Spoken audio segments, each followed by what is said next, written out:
YouTube video kan en chang hian tira hian advertisement aron lang thina ni entinan he video te poi en don taila second nga tal kha advertisement kha kan en nge kha ngai thina second nga nuwa chuanin advertisement kha kan skip thei to thina ni tiang khanin a hnuai te advertisement ron langa kan en laklo tai lai de khanin advertisement sang kha aron lang thina ni chuan hei hi atire dan chi sang oma pakhat na chuanin YouTube premium hi kan subscribe theini chuan YouTube premium kan subscribe chuanin du chuanin hemi ads tel lo hian kan en theya amaro chu tuna hian YouTube premium subscribe kher lo in etin nge a thlonin advertisement tel lo YouTube kan en theyang ti kha lo en don taila internet browser tang khanin brave ti kha han search ila ta chuan brave.com a hian kan lu tanga chuan heta tang hian brave kha kan download mai don ani ti chuan kan operating system manager khanin brave version sang kan download thei ta tin mobile version om boka chuan hemi hi kan download zoa chuanin kan download zoa chuan kan install le anga entinan ke ma chuan kalo install zo to hei hi brave browser chu lo ni tani chuan hemi brave browser hi a hian kan lu chuanin YouTube a ti hian lu taila advertisement kha alang to lo ani ti khan direct khanin kan video duang ang kha apply pop thei to ni kha brave browser than nai mem chu ani ani sin video kan in tho poga hei tian advertisement engma om lo khana en theya a karlakah bokhan engma advertisement ron kal don lo ni tin heta hianin advertisement mai bakah hemi browser hianin advertisement dang sang kha a block vek boka hei tuna hian tuna website YouTube chaukan an hong ta chon hi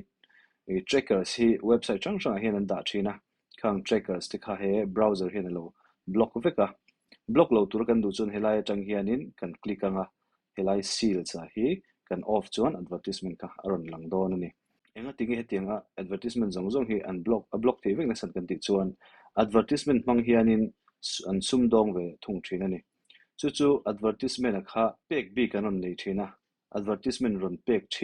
pek bi kha an nei thina ni khang advertisement te kha kan en chuan notification a te po aron kalanga chang chuan ani lopon helai te lo langanga ani lopon news kan han scroll thlak te khan ron lang don tani khang ho advertisement kan en khanin hlawh kan nei ve thei thung ani hei apa ngai a chuanin advertisement kan en hianin a website nei tu te khan revenue zong kha an nei thina entinan YouTube a chuanin heta advertisement mana hi Google le hemi video creator te khan anin sem thina ni amar chu brave browser a chuan advertisement miron pe kang te kan en khanin advertisement atanga an sum mu kha kan hne na khan miron share ve the ni chu airline sir hian kan en chuan brave rewards ti oma hi kan on chuanin ngani reward kha kan dong the bat hi basic attention token ti nani a hi cryptocurrency ani bitcoin kan ti ang chi te cryptocurrency khani a tun din muna hian him basic attention token hi tun la hian cryptocurrency zong hi a value hi tlatiama amar su tun din muna bat pakhat hi change india poisa change som thum pakhat ania chang chon cheng som li som nga cheng za thleng te poa kai chang ani thina tin kan thiat lar bitcoin kan tiang chi te hi an lo ri to an lar to chuwang chuanin one bitcoin kan ti hi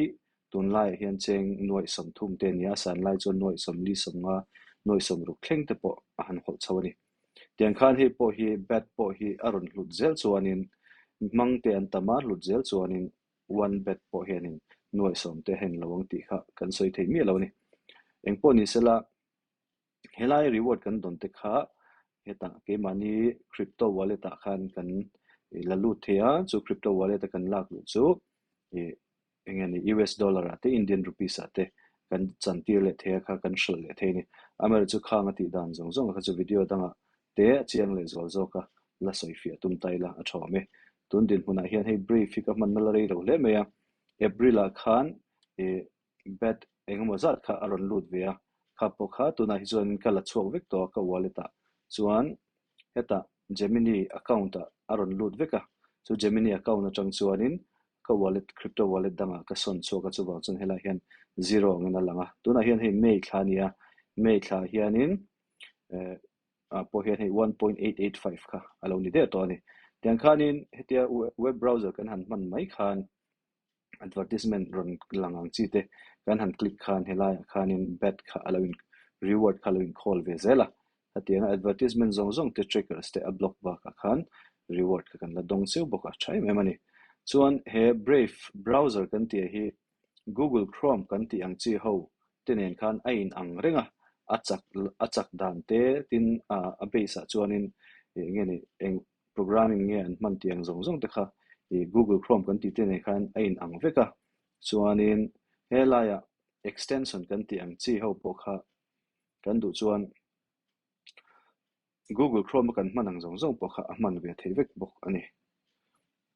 ta hian in tinan extension sa hian kan kal chuan Google Chrome extensions kan ti ho zong zong kha helai hianin a man ve thei vek boka chuan Chrome Web Store kan ti ang chia chang te pokanin ava extensions kan ti ang zong zong kha ava man nga thei vek bokani chuwang chuan achaka tin hei hi an han chu na te an en na te chuanin he Brave browser hianin Google Chrome browser ai hian memory he lo zokani Google Chrome hi memory he khop meya tab te kan han hon cheu hianin memory kha sang chak em em ne chuan chuan computer memory lian vak lawa te kan han man chuanin memory kha ei zo thoi thoi thin ani yanga khan Brave browser that le na chu memory kha a he lo thongani chuwang chuanin Brave hi lo mang ve chin la ti chuanin a that zia le mananom zia te poilo mungein arin oma ti chuan video le peka chuanin basic attention token kha kha engtin nge kan onanga engtin nge kan wallet kan da luang kan lak chuanga kan da lu le theng tiang chi te kha soifia le kan la tum don ya